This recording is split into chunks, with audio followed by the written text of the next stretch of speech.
नमस्कार दोस्तों, आइए कार्तिक महात्म की एक और कहानी शुरू करते हैं। एक राजा था, वो कार्तिक नहाया करता था। उसने अपनी नगरी में मुनादी करा दी कि कोई भी मुझसे पहले स्नान नहीं करेगा, सबसे पहले नदी में स्नान मैं करूँगा। लेकिन एक बकरी थी, वो हर रोज़ राजा से पहले जा कर के डुबकी लगा आती। अब राजा जब नहाने जाता तो वो देखता कि वहाँ गीला हुआ पड़ा है, तो वो अपने सैनिकों से बोला कि कल को तुम देखना कि मुझसे पहले कौन नहा कर जाता है।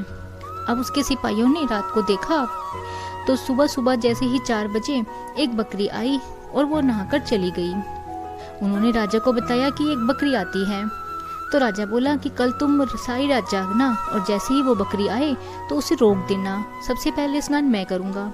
लेकिन जैसे ही सुबह हुई, राजा के पहरेदारों को नींद आ गई और बकरी फिर से नहाकर चली गई। अगले दिन राजा ने वहाँ पर तारे बंधवा ली, लेकिन वो बकरी फिर भी कैसे भी करके उन तारों के बीच से निकल आती और ऐसे ही करते करते पूरा कार्तिक बीत गया, लेकिन राजा उस बकरी को नहीं रोक पाया। और कार्तिक खत्म होने के बाद वो राजा भी मर गया और बकरी भी। बकरी एक राजा के घर उसकी बेटी बनकर जन्म लेती है, लेकिन जो राजा था वो जोगियों के घर जन्म लेता है और उस लड़की की शादी एक राजा से हो जाती है।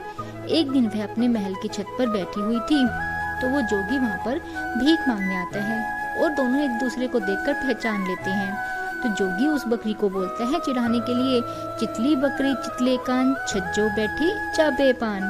तो वो भी उसको बोलती है, जोगी के मन भोगी के, तुझे पराई क्या पड़ी, तू घर घर भिक्षा मांग। अब तो हर रोज यही होने लगा।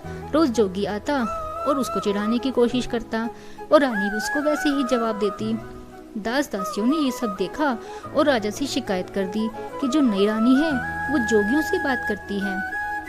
अगले दिन राजा ने छिपकर देखा तो जैसे ही उन दोनों ने बात की, राजा तलवार लेकर के आ गया कि ये क्या हो रहा है। तब रानी ने उसे पिछले जन्म की सारी बात बताई कि ऐसे ऐसे पिछले जन्म में ये राजा था और मैं बकरी, और उसे पूरी कहानी बता दी।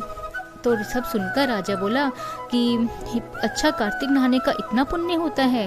तो रानी बोली कि हाँ, कार्तिक नहाने का बहुत पुण्य होता है, इससे सारे हमारे पाप कष्ट कट जाते हैं।